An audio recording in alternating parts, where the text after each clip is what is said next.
Zoe, listen. I just had the best client meeting of my life. The guy loved my logo designs. He said, "That's interesting," like 5 times. He called my work brave. He said, "I see what you've done there." I think I just signed the biggest project of the year. Oh no. Oh no, Ben.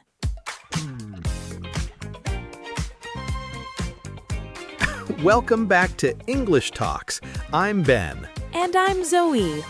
So Ben, about that meeting. What? It went well, right? Okay, so here's the thing.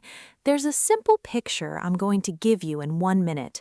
It's like a thermometer, but the wild part isn't the picture, it's why the British do this. Once you see it, you'll catch it every time. Okay, so picture this. I went to this fancy office in central London, really nice place, big glass windows, everyone wearing soft jumpers. The client is this tall guy named James, very polite, very British. And you showed him your logo designs? Yeah, 3 different concepts. I worked on them for 2 weeks. I was so proud, Zoe. I sat down, opened my laptop. Wait, what was his face like when you showed him? Honestly, calm, just very calm. He said, "That's interesting," on the first design. Big smile for me, by the way. Oh, Ben. Then on design 2, he said, "It's a brave choice." I mean, brave? That's a strong word, right? Don't tell me there's a third one. On design 3, he said, wait for it, "I see what you've done there." And then at the end, "I'll bear it in mind." I shook his hand. I left. I bought a celebration coffee. Ben. What? He said all positive things. He never replied to my email after, but I figured he was busy. Ben, he never replied because he was telling you no the whole meeting. You just didn't hear it. Wait, what? You're joking, right? I really wish I was. Okay, sit down. Let me show you something.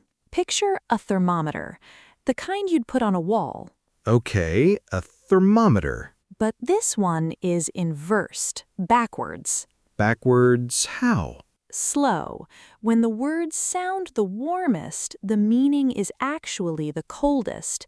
And when the words sound flat or boring, the meaning is super warm.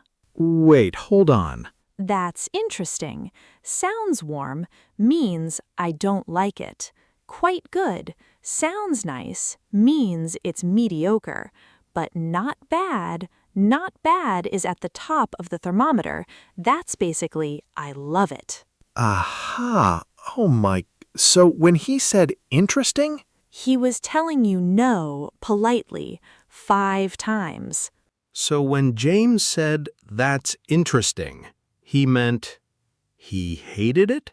Not hated exactly. He meant, I'm not convinced. I won't say no in your face, but this isn't a yes. But why didn't he just say no? Okay, so here's the thing. In the UK, saying no directly feels rude to a lot of people. It's not lying, it's a code. Everyone in the office knows what interesting means. Everyone? Pretty much. The client knows, his team knows, other British people in the room know. You didn't know. So I was the only one in the room who thought I was crushing it. Probably, yeah. Okay, so let me get this straight. "That's interesting" sounds like a compliment. But it's the bottom of the thermometer. It's basically meh, no, run. What about, "It's a brave choice"? Oh, brave choice is bad. This is a strange decision and I'm worried for you. So brave doesn't mean brave? In real life British English, almost never. If your boss says, that's a brave email, delete the email. I'm keeping that one. If your boss says brave email, delete it. And then, I'll bear it in mind. That sounds good though, right? Like, I'll think about it? In real life, I'll bear it in mind usually means I will forget this in 3 seconds. No way. In real-life speech, it sounds like, oh, bear it in mind. Very fast, almost like one word. And the speed is the clue. The faster they say it, the less they mean it. I'll bear it in mind. Okay, so basically every nice thing James said was actually a polite no. Pretty much. Even, I see what you've done there, that's not a compliment. Wait, that one sounds positive. He literally sees what I did. Yeah, he sees it, he just doesn't like it. It's like saying, I noticed your haircut. You wouldn't say that if you loved their haircut. Ah, oh, that's so sneaky. Okay, quick test for me. Let me try. So if a British colleague tells me, quite good, What was the word we used to describe the meaning? 3 seconds. mediocre. Yes, quite good equals mediocre. Don't celebrate. Don't celebrate. Got it. Actually, that reminds me of something. When I lived in London, my flatmate at the time tried my pasta one evening. She took one bite and said, "Oh, that's quite nice." Oh, no. I was so proud of myself, Ben. I texted my mom.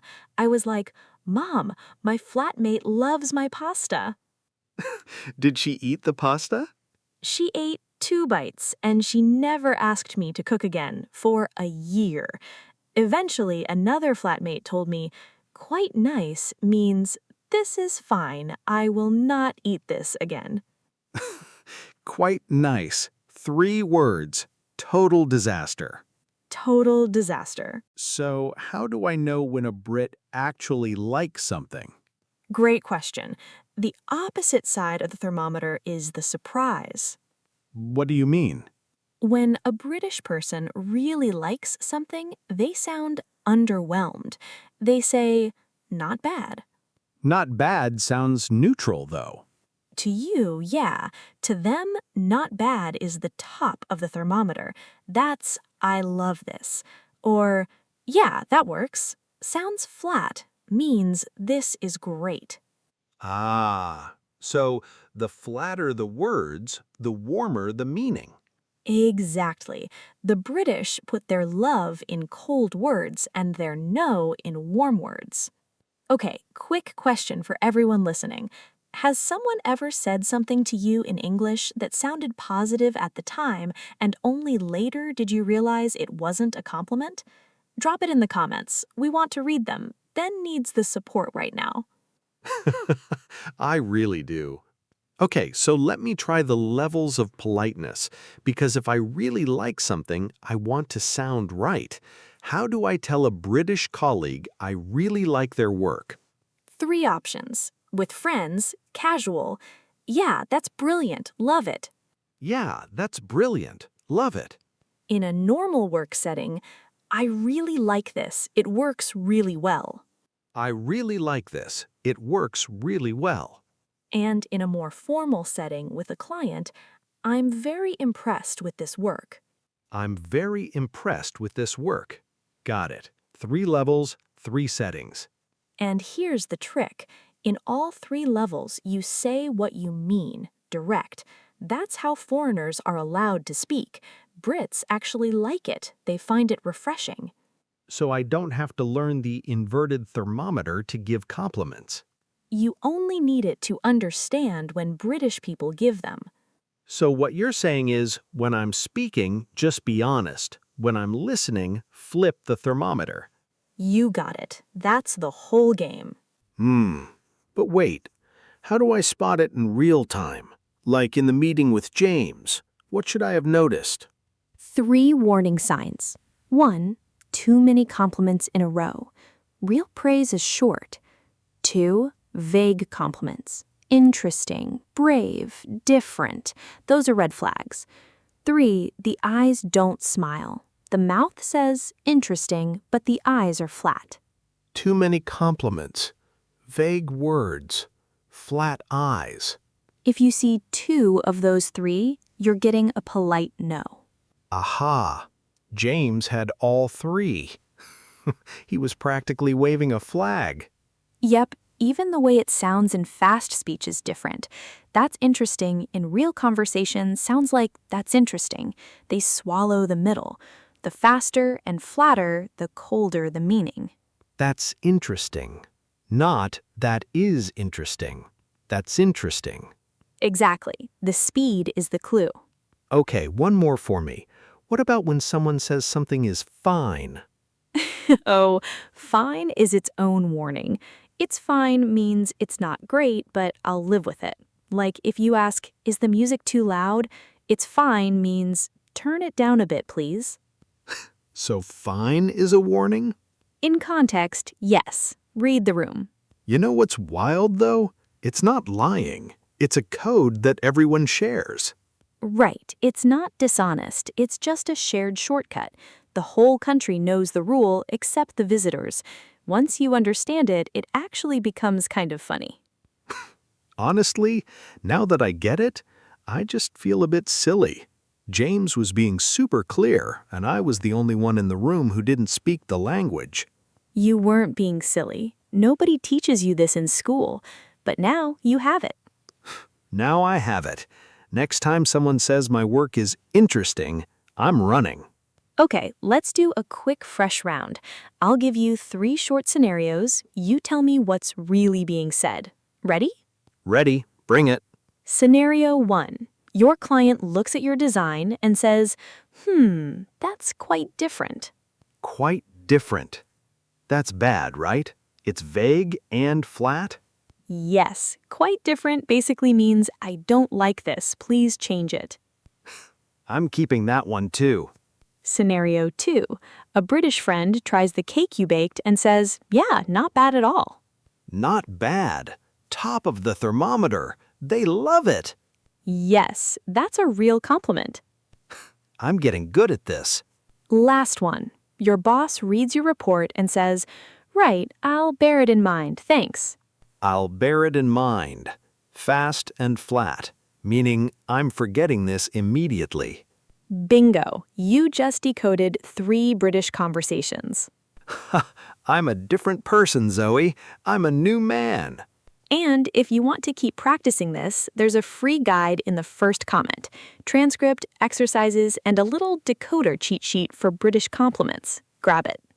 Okay, quick fire round. 5 expressions, 5 real-life situations. You start. That's interesting. I'll have to think about it. When someone says this in a meeting, that's a polite no. It's a brave choice, really, very bold of you. Quick, what does brave really mean here? Right, it means I'm worried about your decision. I'll bear it in mind, but right now I think we're full. Translation, I will forget this in 5 minutes. Oh yeah, not bad at all. I really enjoyed that one. That's a real compliment. Top of the thermometer. I see what you've done there with the color scheme. When they say this, they see it, and they don't love it. 5 for 5. I'm proud of you. Honestly, I'm proud of me too. 2 weeks ago, I'd have walked out of a meeting like that thinking I won. And now you'd walk out and call me first to check. Exactly. I'd call and say, Zoe, he said brave twice. Help. And I'd say, Ben, run. Okay, one real question before we go.